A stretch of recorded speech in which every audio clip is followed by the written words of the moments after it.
So we're talking about how making workspaces flexible is a bit of a buzzword. It's something we hear a lot about, but what does it really mean? Sort of what's the situation at the moment? Is the infrastructure there to really make this happen in the way workplaces have changed over the last few years?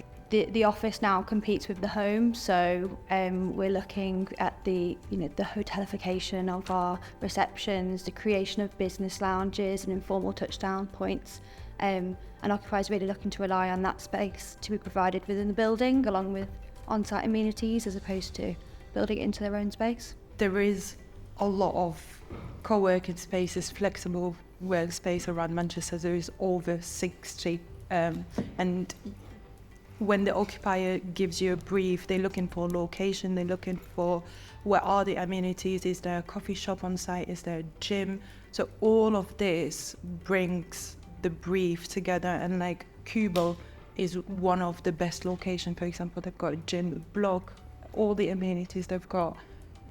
I can give you a tenant's perspective actually. Even though we're a developer, I'm just in the process of relocating our head office. So we're moving in next week, and one of the things that we were unsure about is what is the post-COVID office. What people I think are still trying to land what's right for them as a hybrid work model. So we spent the first 2 months consulting with all the staff in the business. So basically we spoke to all 450 plus people across the business in various levels of detail, and spent the first 2 months just pulling data together around what doesn't work with our current head office and what would bring them into the office rather than them say, well, I'd rather actually be at home for various things. So we've ended up actually with probably more than 50% of our space is non-traditional desk workspace. So unfortunately the building that we went into, we didn't have the amenity offering that we maybe would have liked, so we've put it in our own space, but more than 50% is different work settings, so winter gardens, video conference booths, we've got staff cafe, we've got private dining area, so all the things that we thought that we maybe didn't have already but would bring people into the office, we've ended actually putting in as part of our fit outs.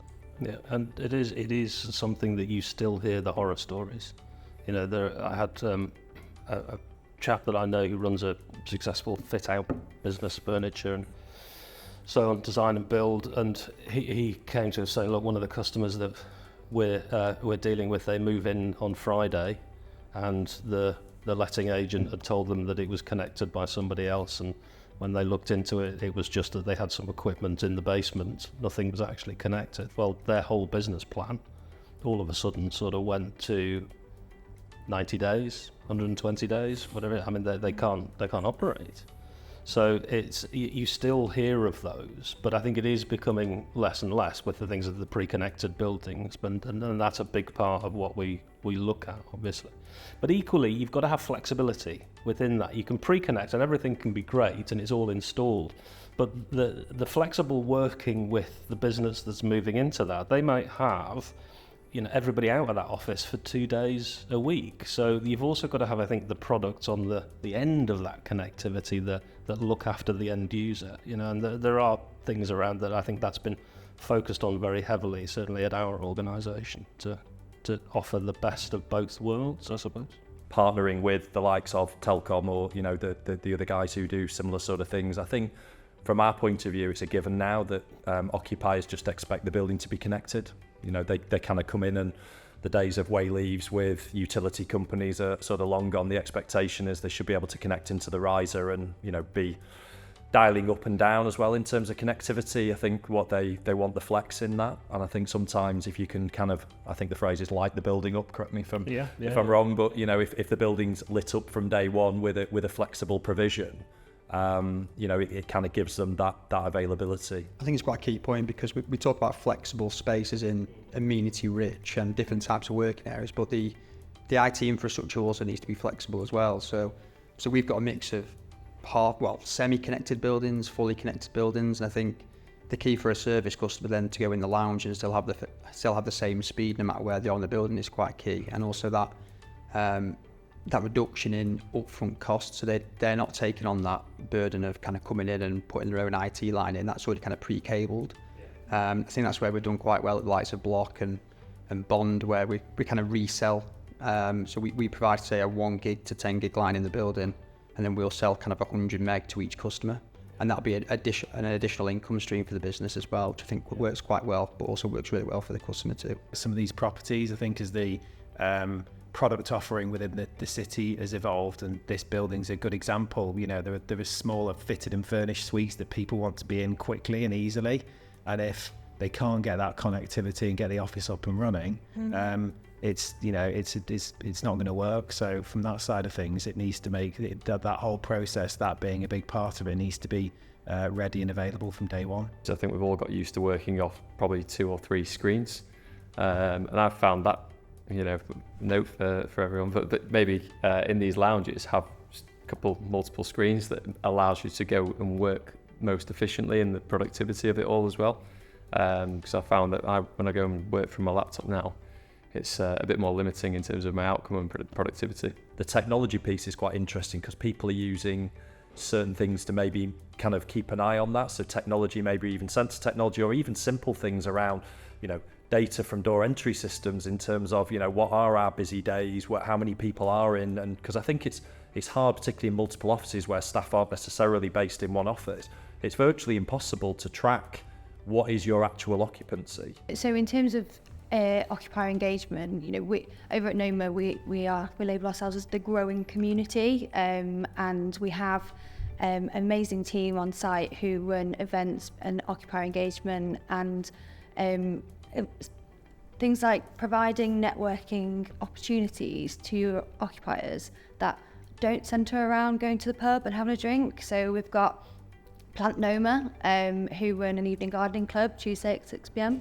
And they do amazing work. They have occupiers and they have local residents. You know, we're an outward-facing neighbourhood. We welcome all of the local residents in.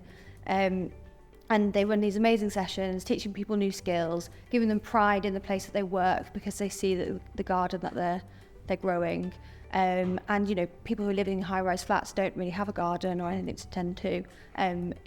It's created a really, really compelling sense of community down there. Events attract. So at Clockwise, you'll have at least 3 events a month that would be around social, health and well-being, and you've got personal development.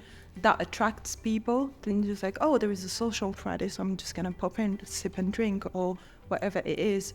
It just helps bringing back people to work. There is another example where AutoCab, they buy lunches for their staff twice a week. Yeah, so they get the lunch, they pay for everything, just to attract them to come back to the office space. Where we landed with our Pioneer project was to try and create as much amenity space as we can, predominantly on kind of like the ground floor and lower levels, and kind of reusing some of that space, which was kind of where we'd only get, say, £6 per square foot on storage, but kind of repurpose that and then provide that as kind of wellness studio amenity. But that's kind of the actual Pioneer project was based on like key pillars really, which is like amenity, sustainability, technology, biophilia, a couple of other points like that. And I kind of feel like since we've done that, all customers seem to want to steer towards them particular buildings on some of the points which you mentioned in the past. I think not where we're struggling now, but some of the buildings where we've got higher levels of void are in the buildings where we've got a large reception desk in the main reception, where we've got with limited lounge space. In many ways, the buildings that provide all of the amenity, the strong ESG credentials and all those things we've talked about, we know occupiers will pay for that level of service and that level of amenity. And I think for the new build pipeline, I think track record shows and supply and demand dynamics show that particularly big corporate occupiers, to go through this process and attract people back to the office, they are going for these best-in-class assets. I think the challenging part that Manchester needs to kind of address now is looking at those existing listed assets and the 1980s buildings, and where there's a bit more of a challenge and how they're addressed, and perhaps the certifications that apply to them, and they need to have a place in the real estate industry going forwards. And I don't think we've quite found solutions, or landlords, developers. Bruntwood are obviously working on schemes like Pall Mall Court, listed buildings which might not achieve the same accreditations and energy performance levels as new builds, but there will be a place for them, and it's smaller suites and it's providing that kind of ESG level performance, but for an SME, because that's undercated for at the moment in the market.